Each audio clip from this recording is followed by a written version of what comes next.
Hi అండి, నమస్తే. మీరు చూసిన ఈ ల్యాండ్ వచ్చి తూర్పు ఫేసింగ్ అండి. శ్యామలా నగర్లో ఉంది. 12th లైన్లో. కొలతలు వచ్చి 45, 80 కొలతలు అండి. అటు ఇటుగా ఉన్నాయి, కొంచెం ఎగ్జాక్ట్గా చెప్పలేకపోతున్నాను. 45 అయితే రోడ్డు ఫేసింగ్ అండి. లోతు 80, 83 ఉంది. ఈస్ట్ ఫేసింగ్ అండి. గజం 45,000 చెప్తున్నారు. మీకు ఏదన్నా ఇంట్రెస్ట్ ఉంటే మాట్లాడుకోవచ్చు. ఏదన్నా లిటిల్ బార్గింగ్ అనేది ఎక్కువ జరగదు. ఈస్ట్ ఫేసింగ్ ఇళ్ళ మధ్యలో ఉంది. ఇమీడియట్గా ఇల్లు కట్టుకోవచ్చు. చూడండి, చుట్టూ వాతావరణం మీకు చూపిస్తున్నాను. నేను అందుట్లో పడమర వైపు నిలబడి మీకు ఈస్ట్ వైపు మొత్తం చూపిస్తున్నాను. ఇళ్ళ మధ్యలో ఉంది. అంతా ఇల్లు చుట్టూ ఇల్లు ఉన్నాయి. ఇమీడియట్గా ఇల్లు కట్టుకోవచ్చు అండి. దక్షిణం రోడ్డు ఎండ్ అవుతుంది. ఒక ఇల్లు ఉంటుంది. ఒక ఇల్లు తర్వాత దక్షిణం రోడ్డు ఎండ్ అవుతుంది.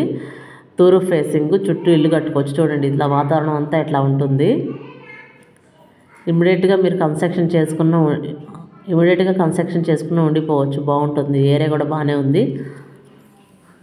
గజం 45,000 చెప్తున్నారు. లిటిల్ బార్గింగ్ ఉందండి. ఇప్పుడు మనం పడమర వైపుకి వెళ్తున్నాము. పడమర వైపు వాతావరణం ఇలా ఉంది. ఇది ఉత్తరం వైపు, ఇది తూర్పు. ఆ గోడ ఉన్నదేమో దక్షిణం ఫేసింగ్ అండి. ఇళ్ళ